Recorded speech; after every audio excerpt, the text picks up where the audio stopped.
Nous avons donc tenu une conférence de presse au centre de Nantes, à la Cigale, lieu historique et symbolique de Nantes, pour affirmer nos positions concernant le fameux référendum sur le projet de Notre-Dame-des-Landes.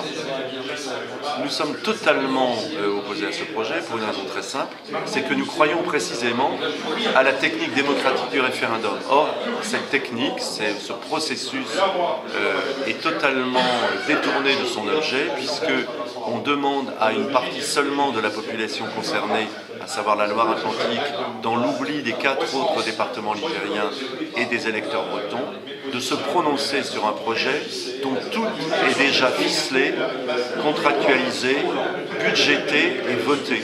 C'est donc une parodie de démocratie, c'est quelque chose qui nuit à la vie des institutions républicaines dans notre pays, qui désacralise les institutions, qui détourne de l'engagement civique un nombre croissant de nos concitoyens, et nous pensons donc que nous faisons œuvre utile, que nous luttons pour le bien commun, en nous prononçant contre un projet désastreux, pour des raisons qui ont déjà été exposées par d'autres intervenants, et pour des raisons aussi démocratiques. Nous sommes attachés à cette éthique de la démocratie, à cette éthique de la souveraineté du peuple, et ce référendum en est très exactement une parodie grotesque.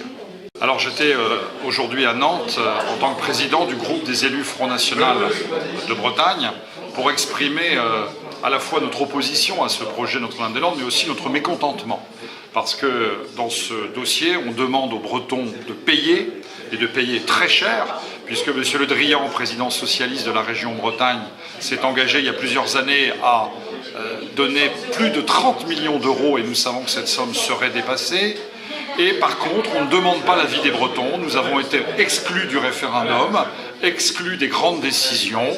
On est là dans une manière de faire purement scandaleuse de ce gouvernement qui gouverne très mal, mais par contre qui sait parfaitement exclure les citoyens de Bretagne et d'ailleurs des Pays de Loire de ce dossier, pourtant qui les concerne au premier chef. Voilà, je pense que la Bretagne est impactée par Notre-Dame-des-Landes. Elle avait le droit de donner son avis. Le référendum qui a lieu dans quelques jours est un référendum truqué et tronqué. Eh bien, ce projet a une apparence, c'est celle de changer l'aéroport à Nantes, l'aéroport actuel, ne pouvant plus, au dire de certains, assurer le trafic aérien tel qu'il est prévu dans le futur.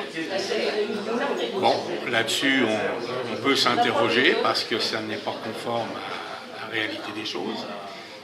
Mais au-delà de cette apparence, ce projet nous semble surtout guidé par le souci de réaliser une opération immobilière extrêmement coûteuse en réemployant les 600 hectares qui sont situés à 7 km du centre-ville de Nantes sur une autre destination que celle d'un aéroport. En fait, il s'agirait d'urbaniser ce secteur-là et on imagine assez facilement le bénéfice que pourraient tirer les promoteurs d'une telle opération. Alors nous organisions aujourd'hui une conférence de presse pour dire les raisons de l'opposition du Front National au projet d'aéroport Notre-Dame-des-Landes. Et parmi ces raisons d'une opposition assez générale, eh bien, il y a des raisons écologiques, parce que l'aéroport de Notre-Dame-des-Landes, s'il se faisait, eh bien, ce serait l'artificialisation croissante des terres de la zone de Notre-Dame-des-Landes. Alors ce sont des terres déjà assez sensibles, il y a beaucoup d'espèces protégées qui y vivent, c'est un milieu assez riche patrimonialement et nous voulons en aucun cas y toucher. Et puis, bien sûr, nous sommes dans une opposition assez différente des écologistes institutionnels qui, eux, sont par principe assez hostiles, voire très hostiles, aux grands projets industriels et infrastructurels.